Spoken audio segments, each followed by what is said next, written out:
آپ آگے سنیے، میں آپ کو بتاؤں، سبحان اللہ، سورہ سجدہ اور آیت نمبر 11، یہ سورہ سجدہ کی آیت نمبر 11 میں اللہ رب العزت ارشاد فرماتے ہیں، قُلْ يَتَوَفَّاكُمْ مَلَكُ الْمَوْتِ، یہ ملک الموت ہے جو تمہیں وفات دیتا ہے، تمہیں مارتا ہے ملک الموت۔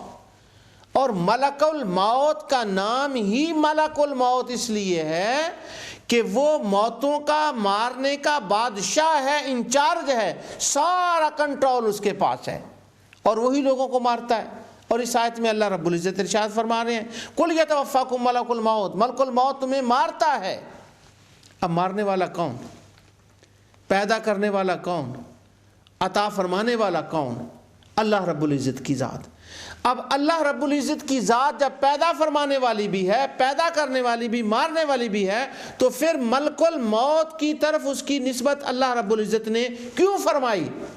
یہ اس لیے فرمائی کہ در حقیقت مارنے والی اللہ کی ذات ہے، مگر روحوں کے قبض کرنے پر اس کی ڈیوٹی ہے، اور وہ مارنے کا ذریعہ، جان نکالنے کا ذریعہ اور واسطہ بنتا ہے۔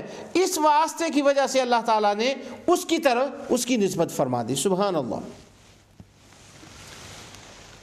اور سنیے، یہ سورہ احزاب کی آیت نمبر 37 ہے، اللہ تعالیٰ فرماتے ہیں، وَإِذْ تَقُولُ لِلَّذِي أَنْعَمَ اللَّهُ عَلَيْهِ وَأَنْعَمْتَ عَلَيْهِ أَمْسِكْ عَلَيْكَ۔ یہاں ایک انٹرسٹنگ میں بات آپ کو بتا دوں کہ سارے قرآن میں صرف ایک ہی صحابی ہیں جن کا نام بائی نیم، ان کا نام قرآن میں منشن ہوا ہے، وہ ہے حضرت زید رضی اللہ تعالی عنہ۔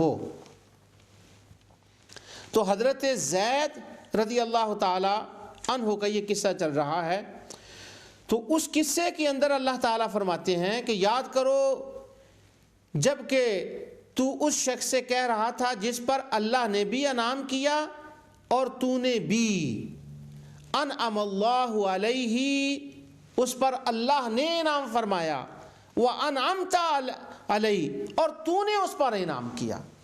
اب رسول اللہ صلی اللہ علیہ وسلم کو اللہ رب العزت یہ ارشاد فرما رہے ہیں، تو نے اس کو انعام کیا، تو حقیقتاً انعام کرنے والا کون ہے، عطا فرمانے والا کون ہے؟ وہ اللہ کی ذات ہے۔ پر رسول اللہ کو کیوں اللہ فرما رہا ہے؟ اس لیے کہ رسول اللہ صلی اللہ علیہ وسلم اس کا ذریعہ اور واسطہ ہیں، اور رسول اللہ صلی اللہ علیہ وسلم اللہ کی عطا سے انعام فرماتے ہیں اور عطا کرتے ہیں، اس لیے اللہ تعالیٰ فرما رہا ہے کہ میں نے ان کو دیا اور یہ سارے جہان کو عطا فرما رہے ہیں۔